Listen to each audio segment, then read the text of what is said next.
Hello दोस्तों, मैं विनोद यादव आप लोगों का हिस्ट्री की क्लास में स्वागत करता हूँ। ठीक है। और आज हम लोग देखने वाले हैं वैदिक पीरियड को, यानी कि वैदिक काल में क्या था। ठीक है, इसका ऐतिहासिक स्रोत क्या रहा था, वैदिक हम लोग पढ़ते कैसे हैं चीज़ें, ताकि अच्छे से समझ में आ जाए। और टॉपिक बहुत मज़ेदार है। ठीक है। मैं सोच रहा था कि वैदिक शुरू करने से पहले आप लोगों को कुछ इसकी विशेष बातें बता दूं।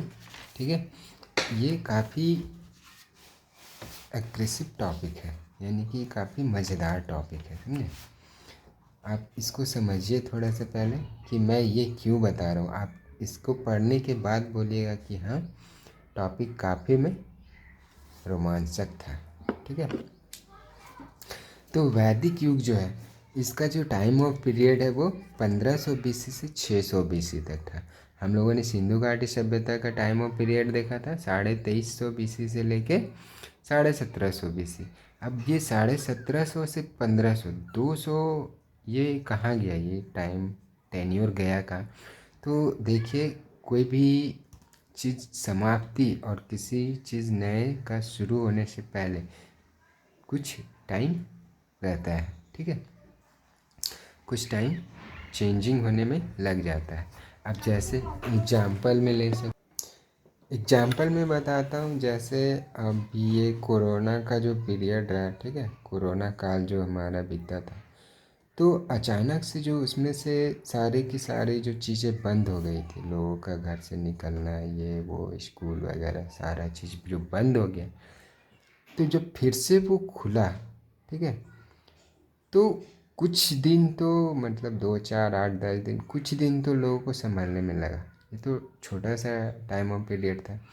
वैसे बड़े युग को शुरू होने में एक लंबा समय लगता है। ठीक है, तो एक लंबा समय समाप्ति होने में भी लग जाता है। ठीक है, तो हम लोग देखते हैं अभी वैदिक युग। ठीक है, 1500 बीसी से 600 बीसी इसका टाइम ऑफ पीरियड। अब देखिए, वैदिक युग के बारे में पढ़ने से पहले हम लोग देखते हैं कि पुराणों में जो है 4 युग के बारे में बताया गया। ठीक है, 4 युग होता है ना, जैसे सतयुग, त्रेता युग, द्वापर युग, कलयुग। ठीक है, तो पुराणों में इसका उल्लेख किया गया 4 युग। तो ये 4 युग है क्या, कि 4 युग, एक सतयुग है। ठीक है, सतयुग को कृतयुग भी बोलते हैं। ठीक, कृतयुग, त्रेता युग, द्वापर युग और कलयुग, ये 4 युग था।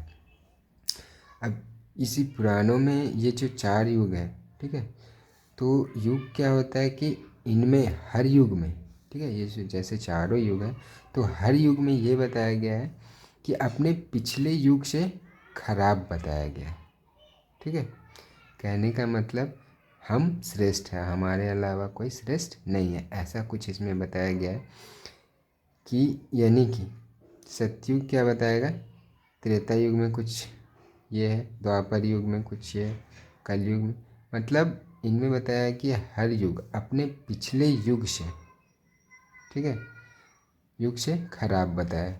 यानी कि जैसे देखिए, कलयुग अभी चल रहा है, कलयुग में क्या बताएगा कि ये द्वापर युग से खराब है। ठीक है, द्वापर युग में बोला जाएगा कि ये त्रेता युग से खराब है, यानी कि त्रेता युग को बढ़िया बताया। त्रेता युग में बताएगा कि सतयुग बढ़िया था, त्रेता युग उसके अकॉर्डिंग खराब है। ठीक है, घटिया बताया गया ऐसा कुछ। ठीक है, तो मतलब सबसे बढ़िया सतयुग, उसके बाद त्रेता युग, उसके बाद द्वापर युग और सबसे खराब कलयुग। ठीक है, इसमें एक बात और यह भी बताया गया कि हर एक दूसरे युग के प्रारंभ से पहले नैतिक मूल्यों और सामाजिक मानदंडों का अर्धपातन होता है, मतलब आधा पतन हो जाता है। ठीक है, मतलब जैसे ही दूसरे युग का जो प्रारंभ होगा, ठीक है, वैसे ही नैतिक मूल्यों और सामाजिक मानदंडों का अधपतन हो जाता है। ठीक है, पूरा ख़त्म नहीं होता, लेकिन कुछ ना कुछ समाप्त हो जाता है। इसीलिए तो चीज़ें क्या होती है, धीरे धीरे बिगड़ते चली जाती हैं। ठीक है, अब देखिए, जो सतयुग का टेन्योर बताया था, ये जो भगवान इनका जो टेन्योर फिक्स किए थे, ये चारों युग का टेन्योर फिक्स किए थे। ठीक है, 4,32,000, 4,32,000, 4,32,000 और 4,32,000। अब इसको लोगों ने अपने कर्म और धर्म के हिसाब से क्या किया कि उसको बढ़ा भी सकते और घटा भी सकते थे। तो जो सतयुग मिला था 4,32,000, ठीक है, उसको 4 गुना अपने धर्म और कर्म से इन लोगों ने बढ़ा दिया। ठीक है, समझ रहे हैं चीज़ों को। तो यहाँ पे हो गया 17,28,000 वर्ष। जो सतयुग चला था वो 17,28,000 वर्ष। उसके बाद आता है त्रेता युग। तो त्रेता युग को भाई भगवान ने क्या लिखा, 4,32,000 इनका भी टेन्योर दिया था, लेकिन लोगों ने अपने धर्म और कर्म सतयुग के अकॉर्डिंग यहाँ कम हो गया। इसके कारण यहाँ पे क्या हो गया, 12,96,000 वर्ष इसका वो घट के रह गया। ठीक है, यानी कि सतयुग को 4 गुना बढ़ाया, त्रेता युग को 3 गुना बढ़ाया और द्वापर युग को 2 गुना बढ़ाया। ठीक है, इससे फिर कलयुग में भी फिर 1 गुना, यानी कि ये जितना मिला उतना ही, 4,32,000 वर्ष। ठीक है, इन चारों को जोड़ के, ठीक है, इन चारों को जोड़ के एक दिव्य युग बनता है। ठीक है, यानी कि सतयुग, त्रेता युग, द्वापर युग और कलयुग, इन चारों को जोड़ के क्या बनता है, एक दिव्य युग बनता है। और एक दिव्य युग यानी कि एक दिव्य युग इन चारों को जोड़ के बना है। अब ऐसे ही 4 युग देखेंगे। जब ऐसा ऐसा 4 युग होगा तो वो एक मानवांतर कहलाएगा। ठीक है, मानवांतर यहाँ पे रहा होगा। ठीक है, मानवांतर। और एक 4 युग यानी कि 4 दिव्य युग मिलके एक मानवांतर। अब ऐसे ही 4 दिव्य युग का बात की, अब ऐसे ही 71 दिव्य युग मिल जाता है तो उसे एक कल्प बोलते हैं। ठीक है, और वही एक कल्प क्या होता है कि वो ब्रह्मा का दिन होता है। ठीक है, यानी कि सतयुग, त्रेता युग, द्वापर युग और कलयुग, इन जिनों को जोड़ के 4 क्या बनेगा, एक दिव्य युग। ऐसे ऐसे 4 युग मिलेंगे तो एक मानवांतर कहलाएगा। और 4 दिव्य युग और 71 दिव्य युग अगर हो जाता है तो वो एक कल्प कहलाता है। ठीक है, और वही होता है ब्रह्मा का दिन। अब हम लोग देखते हैं कि युग, सतयुग, यानी कि जो विष्णु का अवतार, हम लोग सुने ना विष्णु के 10 अवतार। तो जो विष्णु के 10 अवतार है वो कैसे कैसे अवतार लिए हैं उनके बारे में हम लोग देखते चलेंगे। ठीक है, तो जैसे देखिए सतयुग में धर्म और कर्म से 4 गुना बढ़ाया था। ठीक है, तो वही 4 अवतार यहाँ पे देखने को मिलेगा। यानी कि जो विष्णु के जो 10 अवतार हैं उसमें से पहला अवतार जो था वो मत्स्य का अवतार था, यानी कि मछली का, यानी कि जल में जीव रहना, जल में जीवों का जो उत्पत्ति होता है उसका विकास, जीवों का विकास जो हुआ यहाँ पे सबसे पहले जल में हुआ था। ठीक है, उसके बाद दूसरा जो अवतार लिए थे वो कूर्म का अवतार लिए थे। कूर्म अवतार यानी कि इसमें कछुआ, यानी कि जल और थल दोनों जगह रहने वाला, तो ये क्या कहलाया, उभयचर। ठीक है, तीसरा अवतार वाराह का, ये जो वाराह का अवतार था ये शुअर का अवतार। ठीक है, यानी कि थल पे अब पशु रहना शुरू कर दिया था, थल पर। ठीक है, अभी तक पहले जल में, फिर जल और थल दोनों में, और फिर उसके बाद फिर सिर्फ थल में यानी कि भूमि पर। चौथा अवतार जो था वो नरसिंह का था, यानी कि अर्ध मानव, आधा मानव आधा जानवर। ठीक है, अर्ध मानव, मानव प्लस पशु का। ठीक है, ये तो 4 युग खत्म हो गया। उसके बाद शुरू होता है त्रेता युग। ठीक है, तो जो त्रेता युग में विष्णु के 3 अवतार हैं। एक तो है वामन, वामन जो लघु मानव था, इसमें मानव क्या रहता था, झुक के चलता रहता। ठीक है, उसके बाद छठा जो अवतार लेंगे वो परशुराम, परशुराम का अवतार लेंगे, परशु वाले राम, यानी कि परशु मतलब हथियार, यानी कि शस्त्र वगैरह रखना शुरू कर देंगे। जो लघु मानव अब क्या होगा, धीरे धीरे वो शस्त्र रखना चालू कर देगा और शिकार वगैरह करना शुरू कर देगा। उसके बाद 7वां हो जाएगा राम अवतार। राम अवतार में राम का अवतार जो इसमें, यानी कि राम यहाँ क्या था, समुदाय, यानी कि लोगों के बीच रहने वाले लगे थे। ठीक है, लोगों के बीच रहने लगे थे। अब आता है इसमें 4, इसमें 3, त्रेता युग में 3 और द्वापर युग में 2। ठीक है, द्वापर युग में कृष्ण अवतार और बुद्ध अवतार। तो जो कृष्ण अवतार जो लिए थे वो पशुपालन करने वाले, ठीक है, कृष्ण भगवान थे ना पशुपालन करने वाले। उसी तरह 9वां जो बुद्ध अवतार है वो बुद्ध है, वो कृषि कर्म को बढ़ावा दिए थे। ठीक है, कृषि वगैरह जो क्या था, कृषि कर्म को बढ़ावा देने का कार्य। उसके बाद आता है कलयुग। कलयुग में होगा 10वां अवतार जो अभी हुआ नहीं है, कल्कि अवतार। ठीक है, तो ये जो कल्कि का अवतार है, भविष्य का मानव इसे कहा जा रहा है, संहारक शक्ति वाला। ठीक है,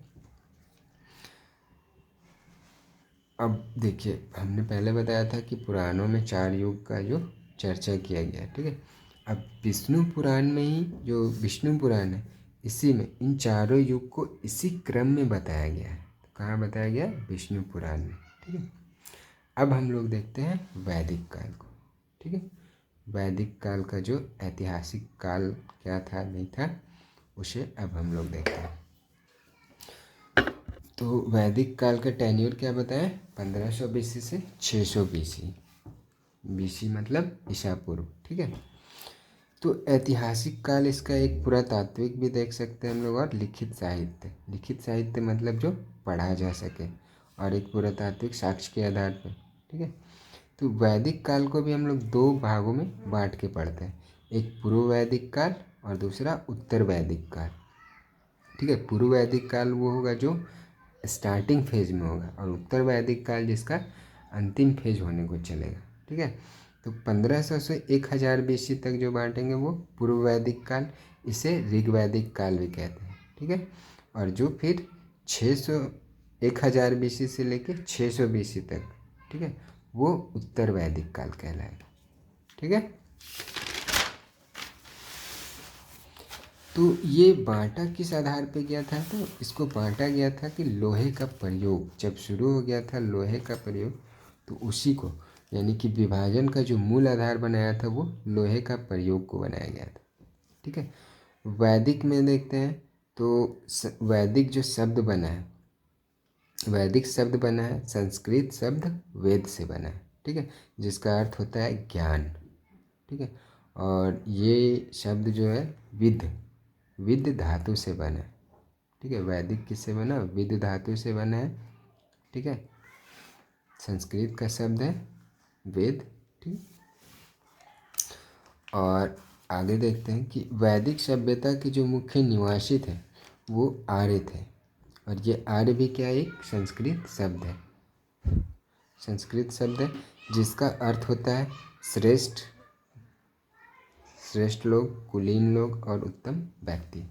ठीक है, कई सारे अर्थ होते हैं आर्य के, श्रेष्ठ, कुलीन और उत्तम व्यक्ति। अब ये आर्य जो था, इसका अगर व्यापक रूप में हम लोग देखते हैं तो ये एक भाषा समूह को सूचित करता है। ठीक है, भाषा समूह को सूचित करता है, यानी कि कहने का मतलब एक पूरा समूह जो है, जो बसे हुए वो एक ही भाषा के जो प्रयोग कर रहे हैं। ठीक है, तो उन्हें आर्य कह दिया गया, यानी कि पूरा का पूरा ग्रुप है। ठीक है, और उनकी भाषा को ही क्या बोला जा रहा है? आर्य। ठीक है, अगर हम लोग व्यापक रूप में देखते हैं तो, क्योंकि लोग एक जगह बसे हुए हैं तो एक ही भाषा का लैंग्वेज, एक ही भाषा का प्रयोग करेंगे, तो वो भाषा क्या हुआ, वहाँ उस समूह का वो भाषा बन गया। ठीक है, तो आर्य भाषा भी बोलने लगे। अब देखते हैं आर्यों का जो मूल निवास स्थान है। ठीक है, मूल निवास स्थान, इसमें भी जो हमारे इतिहासकार है उनमें भी मत है। देशी मत में अगर देखते हैं तो देशी मत में आएगा बाल गंगाधर तिलक। ठीक है, देशी मत में बाल गंगाधर तिलक, दयानंद सरस्वती, DS त्रिवेदी, D कल्ला, संपूर्णानंद, अविनाश चंद्र दास, गंगानाथ झा।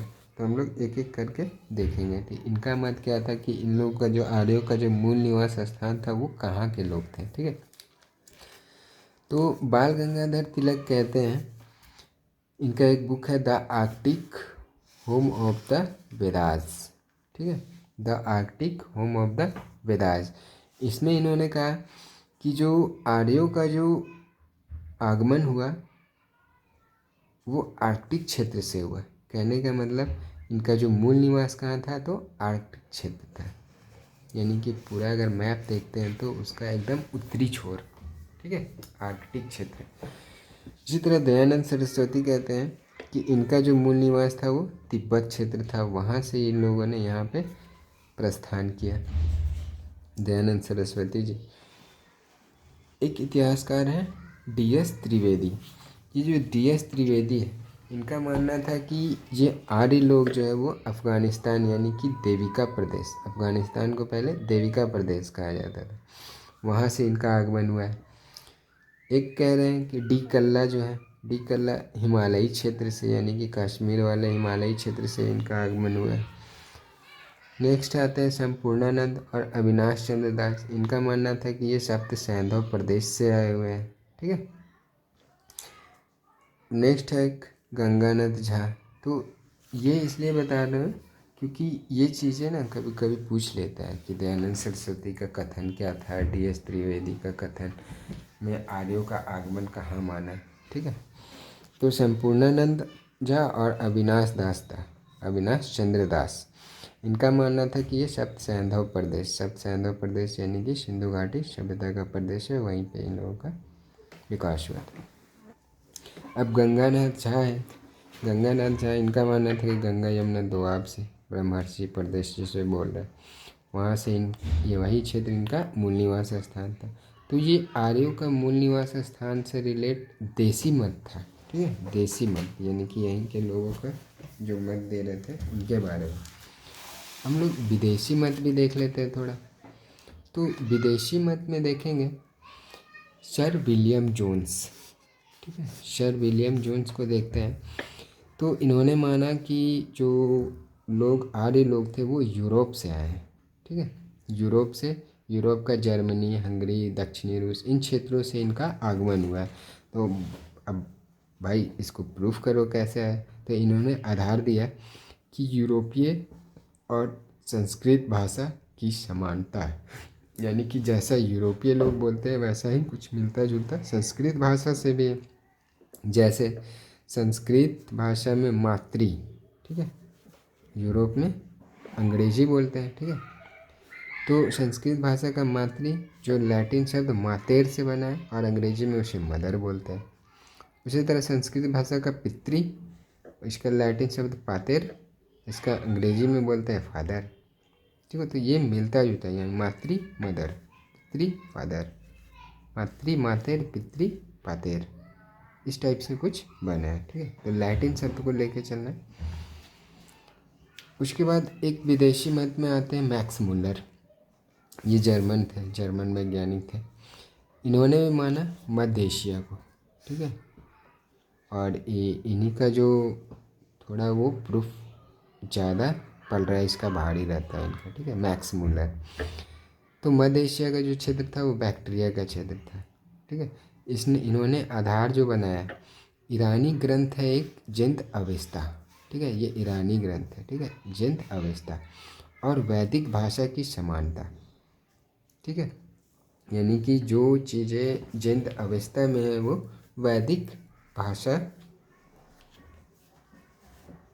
की में काफ़ी समानता है। तो इसको आधार बनाया मैक्स मुल्लर ने। इसलिए इन्होंने कह दिया कि जो आर्यों का आगमन हुआ था वो मध्य एशिया का क्षेत्र हुआ था।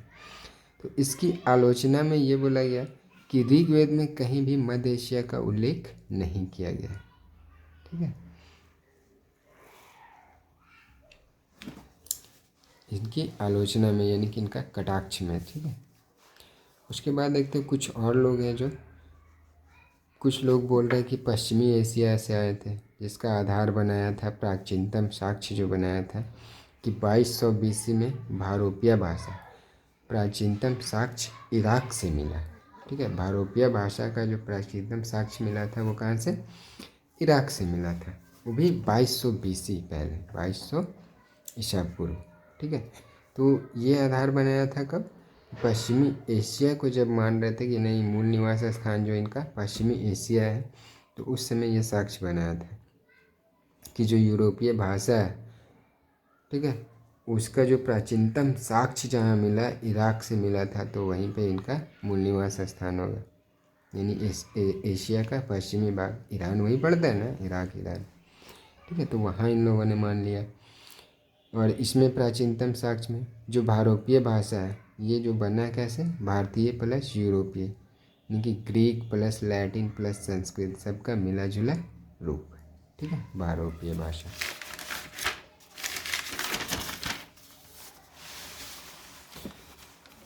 अब हम लोग देखते हैं कि जो 2250 पहले BC पहले तो वो मिला था भारोपीय भाषा का, जो इराक से मिला साक्ष्य। 1600 BC में कस्सी नामक एक जगह इराक में, ठीक है। 1400 BC में मित्तन्नी, ये भी सीरिया से, ठीक है, यहाँ से मिला था। तो ये सब क्या है कि कस्सी मित्तन्नी, ये सब यहाँ के अभिलेखों में आर्य शब्द का उल्लेख किया गया, ठीक है।